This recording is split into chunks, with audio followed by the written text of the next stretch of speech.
유월절은 가장 중요한 게 뭐예요? 유월절?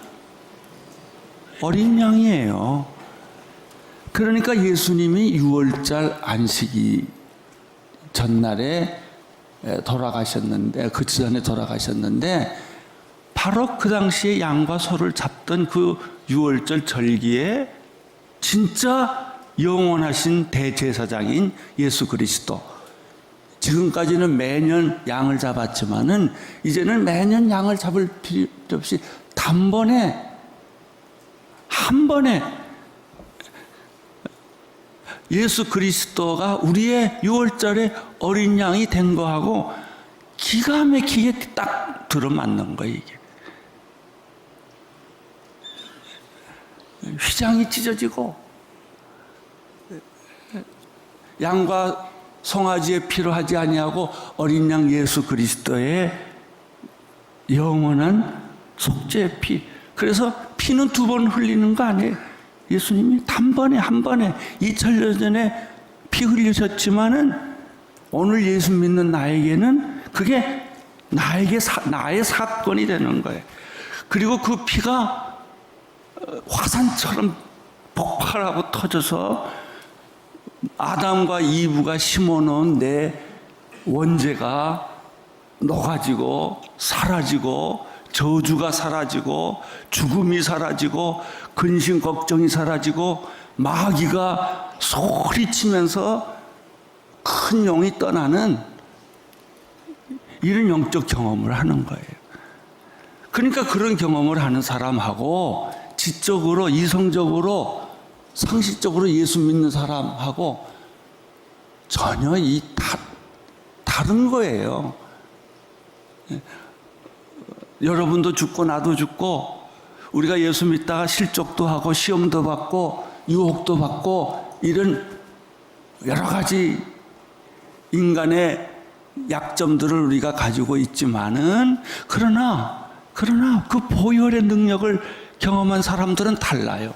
성령을 체험한 사람들은요, 이제 어떤 때 성령을 하다가 충만하다가 또 충만하지 못하다가 뭐 그런 것들을 계속 반복합니다만은, 그러나 내 일생 전체를 놓고 보면 끊임없이 내 삶이 기도고 찬양이고 전도고. 제가요 전도를 얼마나 많이 한 줄 아세요? 옛날에 그 옛날이라고 말하는 게 비극인데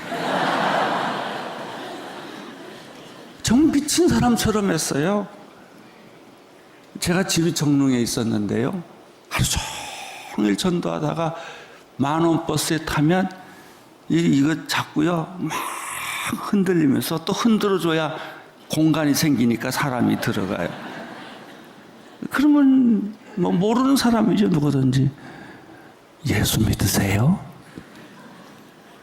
미친 사람이죠. 교회 가세요. 뭐 말을 많이 할 시간이 없으니까.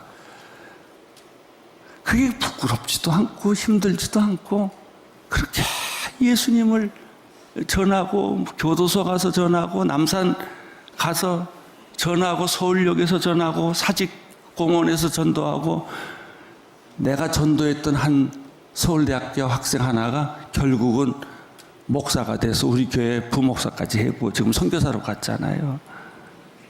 그게 내가 사직공원에서 전도한 사람이에요.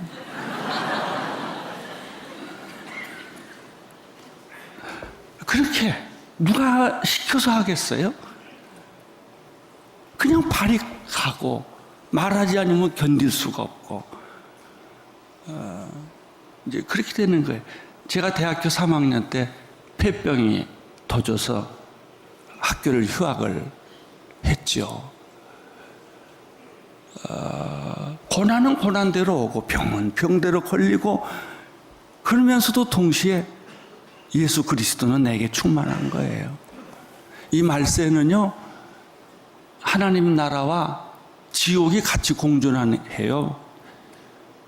그래서 이 지옥이라고 할 만한 일들이 한쪽에서 불같이 일어나고, 바로 그 옆에 하나님의 평화, 하나님의 나라, 하나님의 임재가 동시에 막 일어나는 거예요. 이게 이렇게 보면 헷갈리고 혼돈이 됩니다. 그게 말세의 현상 중에 하나예요. 이 특별한 안식일이었는데 유대 사람들은 안식일에 시체를 십자가에 매달아 두고 싶지 않았기 때문에 빌라도에게 시체의 다리를 꺾어서 내려달라. 그러니까 우선 안식일에 안 겹치게 해달라 그예요. 이 장례식을. 특별히 안식일하고 이 시체는 굉장히 중요한 관계가 있습니다. 이 시체를 만지면 부정하고 하잖아요. 여자가 월경을 해도 부정, 성경에는 그렇게 되어 있어요. 그만큼 그게 중요한 상징적 의미가 있지요. 이 다리를 꺾어달라는 건 뭐냐면 죽음을 확인해달라는 것이죠. 그래서 로마 군인들이 그 말이 의견이 받아들여서 예수와 함께 십자가에 달린 사람들의 다리를 하나씩 꺾기 시작을 했어요. 이게 죽음을 확인하는 거예요. 강도가 둘이 있었잖아요. 두 다리를 꺾었어요. 그리고 시체를 내린 거죠. 예수도 다리를 꺾으려고 보니까 이미 죽었다는 거예요. 어떤 사람은 예수가 기절했다고 그러는 사람이 있어요. 예수의 기절설. 예수가 죽은 게 아니라 기절했다가 다시 깨났다는 거죠. 부활을 그렇게 안 믿으려고 설명하는 사람들이 있어요. 33절, 그러나 예수께서는 이미 죽으신 것을 보고 다리를 꺾지 않았다. 다리를 꺾지 않는 이유는 무엇일까? 두 가지예요. 첫째는 구약 성경의 예언의 성취예요. 그러나 성령을 받지 못한 사람들은 그건 말도 안 되는 소리다. 그건 시편 34편에 나오는 말 중에 하나지. 그게 무슨 예수님하고 상관이 있느냐? 이렇게 얘기를 해요. 이게 성령을 받으면요, 구약과 신약이 다 연관이 돼요. 성경은 약 한 40명의 저자들이 한 1600년 기간 동안에 쓴 건데, 만나서 의논 한마디 안 해보고, 우리가 공조라는 게 있잖아요. 두 사람이 쓰는 것도 만나서 너는 이거 써라, 나는 이거 쓰겠다, 주제는 이거 해라, 이렇게 하고 책을 쓰잖아요. 근데 성경은요, 그 많은 저자들이, 그것도 농부도 있고 왕도 있고 예언자도 있고 직업 어부도 있고 다양한 사람들이 다 다른 배경에서 썼는데 어쩌면 그렇게 창세기부터 계시록까지 주제가 일관성이 있다는 거예요. 그리고 이 다리 꺾지 않는 예언뿐만 아니라 예수님이 태어난 장소, 때, 이 예수님에 관한 예언이 구약에 예수님이 오시기 전에 얼마나 많이 기록됐는지 몰라요. 예수님이 십자가에 돌아가실 때 침을 뱉고 조롱을 당하고 홍포를 입히고, 이거 다 구약에 기록이 돼 있어요. 처녀가 잉태하여 아들을 낳으리니, 그 얘기도 이사야에 다 있어요. 근데 믿음이 있는 사람은 이걸 연결해서 보고, 믿음이 없는 사람은 전혀 연결할 능력이 없는 거예요. 감이 오지를 않는 거예요. 그러니까 자유주의 신학자들은 그게 말이 안 된다는 거예요. 컨텍스트가 다르다는 거예요. 상식적으로 안 맞는다는 거예요. 세례 요한도 그래요. 메뚜기를 먹고 뭐 석청을 먹고 했지 않습니까? 뭐 이런 거, 구약에 나오는 홍해를 건넜을 때 10가지 재앙 같은 거. 저는 중국을 갔다가 우리 옥 목사님하고 홍 목사님하고 이동원 목사하고 나하고 이제 4명이 갔다가 북한에 못 들어가고 일주일 동안 놀았어요. 그냥 중국에서. 그냥 노는 게 심심해서 여행을 좀 가보자 그래가지고 이제 차를 좀 하나 빌려서 이제 여행을 갔는데, 왜냐하면 북한 사람들이 고위층에 와가지고 내일 만나자고, 그리고는 또 내일 만나자고, 그리고 그걸 일주일을 연기를 하더라고. 그래서 아이, 당신 안 만나도 된다고. 우리는 돌아가겠다고. 당신이 만나려면 당신이 오라고. 이제, 그리고 우리는 그냥 들어와 버렸어요. 들어왔는데, 그때 우박이 쏟아지는데, 나는 그런 우박 처음 봤어요. 농작물이 순식간에 다 이렇게 파괴되고, 자동차에 우박이 떨어지는데 이만한 우박들이 떨어지더라고요. 미국 같은 데서는 기후변화에 우박뿐만 아니라 별의별 태풍이 다 있지 않습니까? 그래요. 우리가 몰라서 그렇지 성경에 기록된 것은 하나도 틀린 기록이 없다는 것이 나이가 들고 예수를 오래 믿으면 믿을수록 그게 더 사실로 느껴지는 거예요. 결국은 예수를 다리를 꺾지 않았던 것은 유월절 어린 양의 온전한 제사로 예수님이 바쳐졌기 때문에 다리가 안 꺾어진 거죠. 그 대신 다리를 꺾지 않는 대신에 군인 중에 하나가 옆구리에 창으로 찔렀다는 거예요. 그랬더니 거기서 예수님의 옆구리에서 물과 피가 쏟아졌다. 그 물과 피가 쏟아진 거는 의학적으로 당연히 맞는 말이에요. 사실 우리의 피의 거의 대부분은 물이 아닙니까? 그러니까 이 복강경에 피도 있었을 거고 물도 있었을 거고 그랬겠죠. 쏟아졌겠죠. 그러나 영적으로 보면 그게 보혈이고 그게 성령이에요. 생수예요. 영적으로 보면은 그것이 어린 양의 속죄의 피란 말이죠. 이것을 알아야 이 고난주간의 의미를 아는 것이지 십자가를 메고 채찍에 맞고 이런 현상학적인 게 아니란 말이에요.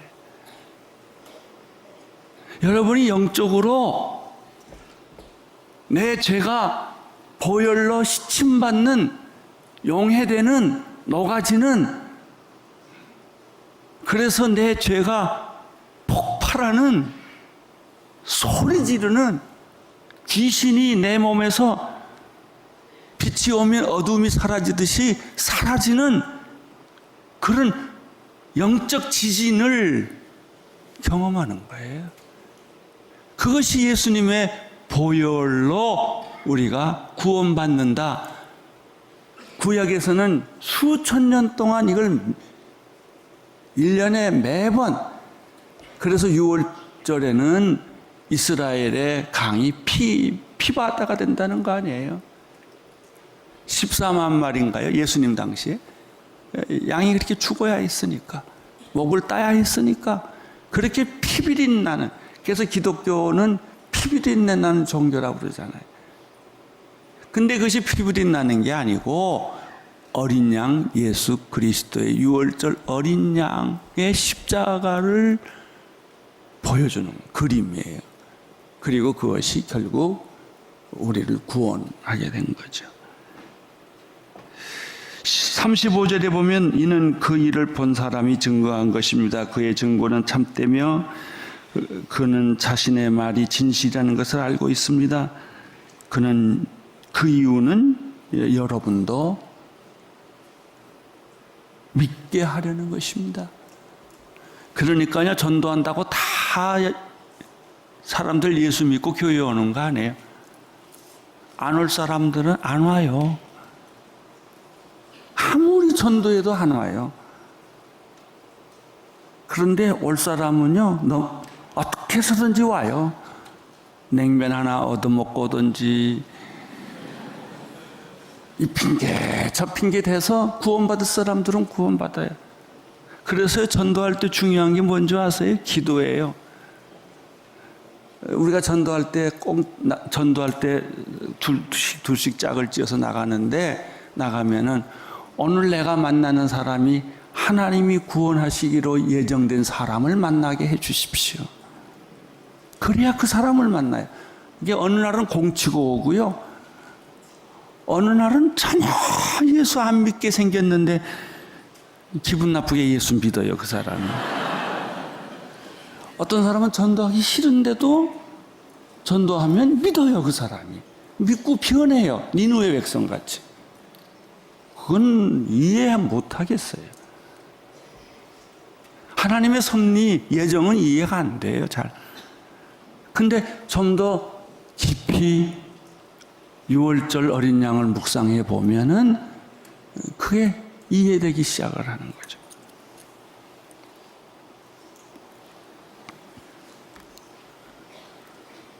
이런 일이 일어난 것은 그 뼈가 하나도 깎이지 않을 것이다 라고 한 성경의 말씀을 이루려 한 것이다. 이게 구약의 말씀이 성경의 신약에 이루어졌다는 거죠. 또 다른 성경에도 말했습니다. 그들은 자기들이 찌른 사람을 쳐다보게 될 것이다. 군인이 예수 그리스도의 옆구리에 총을 찔렀어요. 찌르고 그를 찌른 사람을 봤다는 거예요. 그때 이 군인의 충격은 얼마나 컸을까? 왜냐하면 우리는요, 죄를 안 짓고 태어난 인간은 한 번도 본 적이 없어요. 아담, 이브가 죄 짓기 전에 얼굴을 본 적이 없어요. 아담, 이브가 죄 짓기 전에 인간은요, 여러분 같이 안 생겼어요. 여러분 가족같이 안 생겼어요. 우리 이렇게 가만 뜯어보면 어느 날은 괜찮다가 어느 날은 마귀 같다가 우리 얼굴이 얼마나 많이 변해요. 우리 감정이 얼마나 많이 변해요. 왜? 죄가 있어서 그래요. 육의 욕망이 있어서 변덕이 죽을 듯 하는 거예요.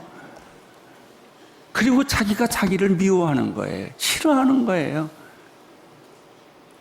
자기가 자기를 좋아하는 사람은 좀 이상한 사람들이죠.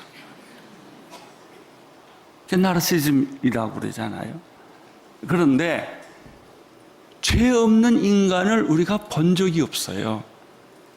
죄 없는 인간은요, 하나님처럼 생겼어요. 하나님같이. 천사보다 조금 못하게 하시고, 하나님보다 조금 못하게 만든 게 인간이에요. 사람이 그런 위대한 존재예요. 근데 마귀가 손을 대버린 거예요. 우리를. 손을 대니까 그건 간단한 일이에요. 그냥 살짝 건드렸는데 바이러스가 다 들어가 버린 거예요. 그래서 에이즈보다 더 심각한 영적 질병을 우리는 앓게 된 거예요. 그게 죽음이에요. 그게 절망이에요. 그게 불안이에요. 그게 분노예요. 시기예요. 질투예요. 하나님은 처음부터 인간에게 그런 감정 안 주셨어요. 그런데 우리가 죄를 이렇게 살짝 건드렸는데 그게 지금까지 오는 거예요. 그러니까 보혈을 건들면 그 죄가 다 씻어진다는 거예요. 이 영적 경험, 죄가 씻어지는 경험, 귀신이 떠나는 경험, 여러분이 귀신 나가는 거를 못 봐서 그렇지요. 나는 수백 케이스 봤어요. 왜? 내가 이 젊은 목사 때는요, 한참 귀신을 쫓았으니까. 하여튼 일부러 쫓으러 다녔으니까. 그때가 내가 연예인 교회 하던 시절이에요. 우리 연예인들 저 때문에 귀신 나간 사람이 얼마나 많은지 몰라요. 그래서 다 몰라서 그렇죠.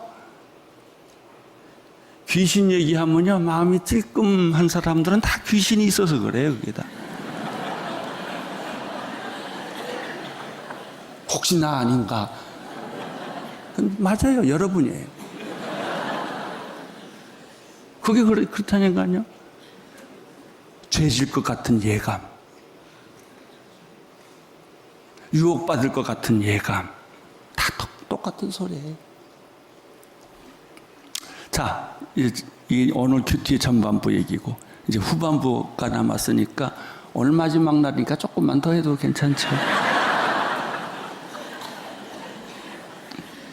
38절부터 두 사람이 소개돼요. 하나는 아리마대 사람 요셉이고 또 한 사람은 요한복음 3장에 나오는 니고데모라는 사람이에요. 여기에 중요한 메시지가 오늘 있어요. 이 두 사람의 문제는 아리마대 사람 요셉은 부자고 학문이 있고 사회 존경받는 지도층 인사예요. 니고데모도 마찬가지예요. 그런데 아리마대 요셉은 예수님에 대해서 잘 아는 사람이었어요. 그런데 이 사람은 약점이 하나 있어요. 자기가 예수 믿는다고 말을 못하는 거예요.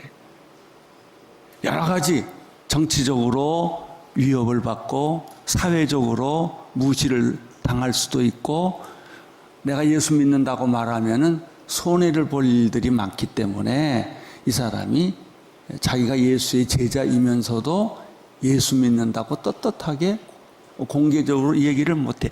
그런 사람들이 일본에 많아요. 일본의 상류층에 우찌무라 간조나 뭐 이런 사람한테 성경 공부 배운 사람이 일본 대학교의 총장이 거의 대부분이라고 그러잖아요. 그런데 일본 사회가 예수 믿는 사람을 받아주지 않기 때문에 말하면 손해보니까 안 나타나는 거예요. 아리마대 요셉이 그런 사람이었어요. 근데 이제 아리마대 사람이 요셉이 그런 사람이었는데 뭘 봤어요?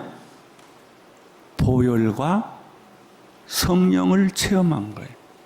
예수의 십자가 앞에 서 있다가 그때까지만 해도 예수 믿는 게 옛날 나하고 똑같았어요. 그냥 예수 믿고 참 예수 좋아하고 매력 있고. 그러니까 교회가 뭐 매력 있고 좋아 아는 사람 많고 가기가 뭐 어쩐지 기분이 좋고 뭐 등등등등등등 찬송가도 좋고 뭐 설교도 뭐 그만하면 괜찮고 이제 그래 다녔는데 이 아리마대 요셉이 뭘 봤어요? 십자가에서 죽으신 예수를 목격을 했다고요. 목격을 하고 난 다음에 쇼크를 먹은 거예요.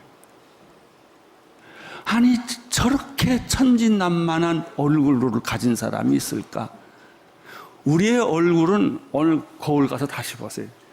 죄가 누덕누덕 붙어 있어요. 여기 욕심이 그냥 이렇게 뻘딱이가 나온 것 같이 나오고 내 마음하고 상관없이 말하고 욕하고 신경질 내고 그게 나예요. 뭐 다른 사람 아니에요. 그런데 예수님이 십자가에 못 박혀 죽으시는 모습은 죄가 없으신 하나님의 어린 양을 그 얼굴에서 본 거예요. 그거 보는 것만으로도 뭐 명화는 뭐 오래 봐야 되나요? 잠깐만 봐도 영원히 잊혀지지 않는 게 명화예요. 음악을 뭐 오래 들어야 되나요? 한 번 들었는데 거기에서 뇌리에서 사라지지 않는 거예요. 명작이라는 것은 그런 거예요. 예수님의 얼굴을 봤는데 잊을 수 없는 얼굴이에요. 잊을 수 없는 표정이에요. 그 얼굴을 봤는데 그 사람이 비참하게 십자가의 고난을 받아 조롱을 당하고 가시멜로관을 쓰고 두 손에 못을 박히고 그리고도 아무 변명을 하지 아니하고 욕하지도 아니하고 억울하다고 말하지도 않고 도살장에 끌려가는 소처럼 털 깎는 자 앞에서 잠잠한 양같이 죽음을 받아들였다는 거죠. 그러니까 그 얼굴을 보고 충격을 안 받을 사람이 없어요. 군인도 받았어요. 찌른 사람이 그를 볼 것이고 그리고 아리마대 요셉이 거기서 정신이 바짝 난 거예요. 하나님의 임재를 느끼고 하늘의 평화를 느끼고 죄사함을 영적으로 경험한 거예요. 그러니까 그 다음부터 뭐가 생겼을까요? 용기. 빌라도한테 찾아간 거예요. 이 시체 놔달라고. 그전에는 그 말 못했어요. 그 말하면 예수 제자라는 걸 다 들킬 텐데. 그러니까 우리는 교회를 다니면서도 용기가 없는 거예요. 내가 예수 믿는다는 용기가 없는 거예요. 손해볼까봐, 비난받을까봐. 그리고 안 믿는다는 말은 하지 않고 그냥 믿고, 밥 먹을 때도 사람들 눈치 이렇게 보다가 밑에다 손 대고 하나님 아버지 땡큐, 그리고 밥 먹고.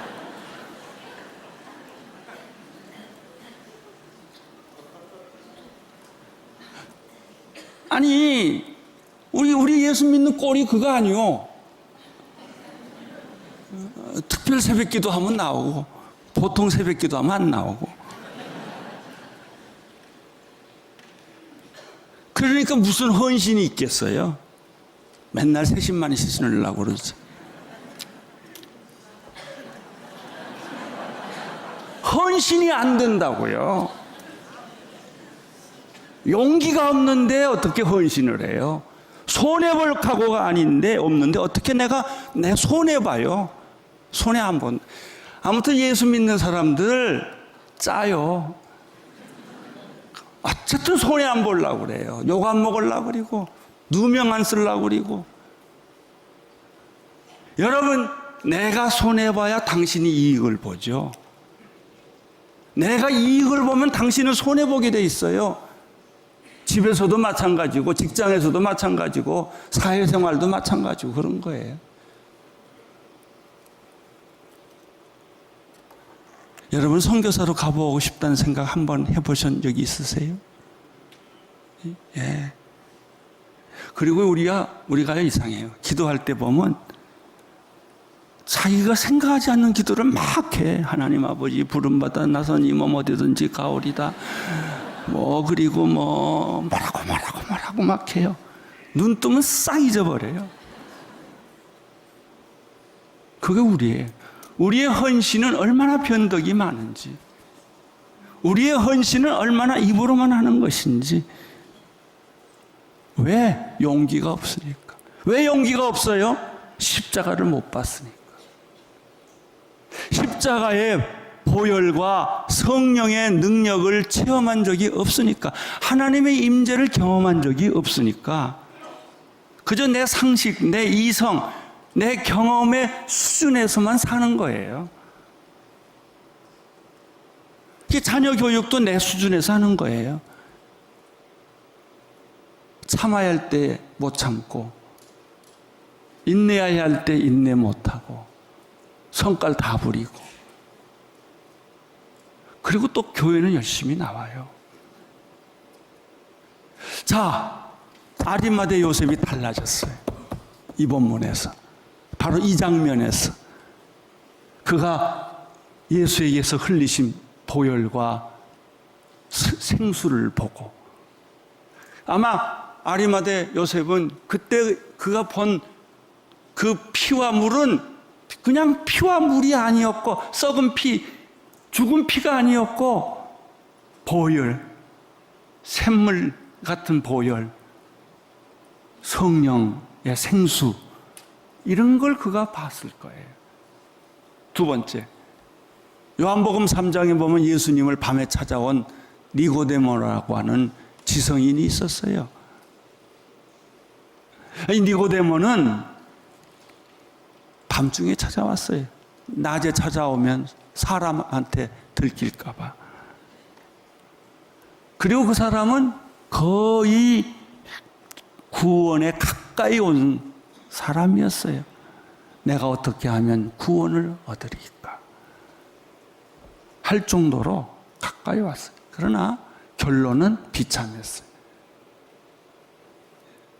예수님께서 내가 거듭나야 된다고 하니까 그 말을 못 알아듣고 내가 엄마 뱃속에 다시 들어갔다 나와야 합니까?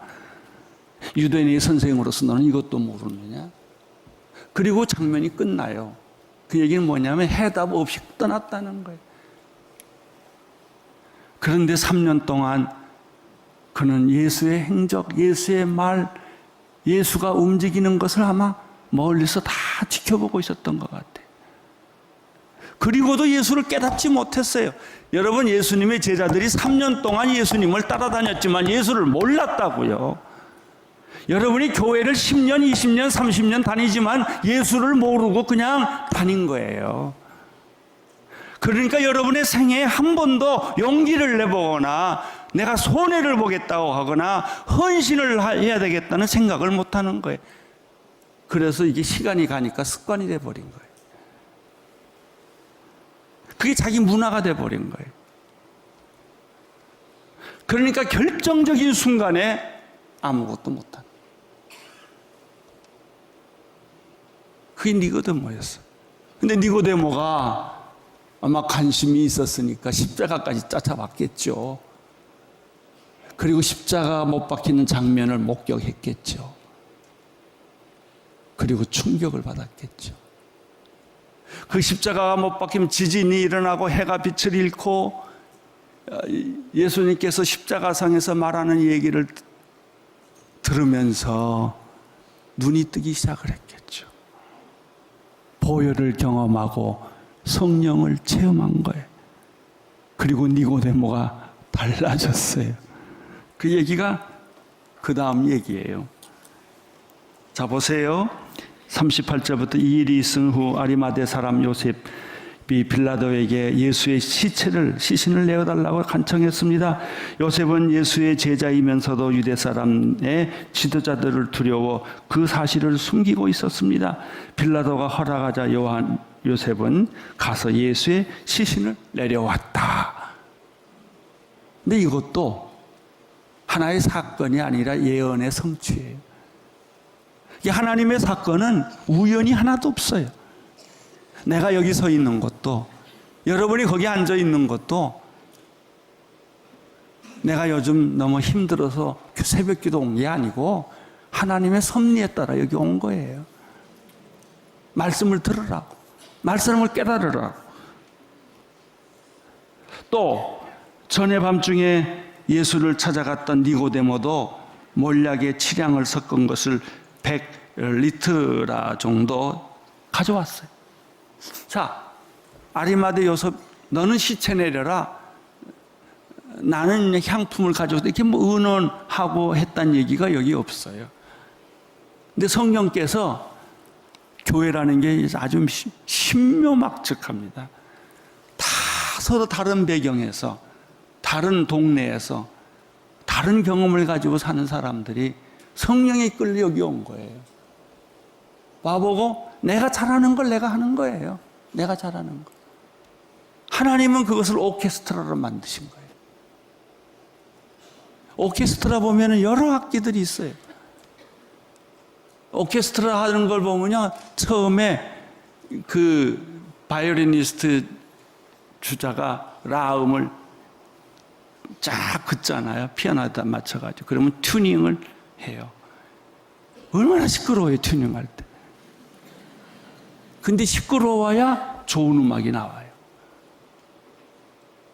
교회에 오면 서로 부딪히고 깨지고 그냥 서로 싸우고 뭐 성격들은 또 별나가지고 굉장해요. 그런데 하나님이 그걸 기가 막힌 교향곡으로 만들어 주시는 거예요. 바이올린만 다 필요한 것도 아니고 첼로만 다 필요한 것도 아니고 콘트라베이스만 다 필요한 것도 아니고 현악기만 다 필요한 거 아니에요. 뭐 옛날에 어떤 그런 얘기가 있더라고요. 그 교향악 하는데 그 음악에 드럼을 그 팀파니를 치는 게 한 번 나오는 게 맞아. 신발 한 번 나오는데 신경을 쓰고 하다가 그걸 잊어버렸어요. 그래서 그 사람은 거기 앉아서 폰만 재다가 나를 갔더니 이 사람은 그리고는 이제 41절에 보면 예수께서 십자가에 못 박히신 곳에 동산이 있는데 그 동산은 아직 사람을 매장한 일이 없는 세무덤이었다. 그래서 그날은 유대 사람들이 예배일이 있고 그 무덤도 가까워 있었기 때문에 요셉과 니고데모는 예수의 시신을 그곳에 모셨다. 이렇게 돼 있어요. 이제 3일 후에 무슨 일이 일어났을까요? 내일 설교에 막 그 말이 나올 거예요. 우리 하나님께 감사의 박수 올려드립니다.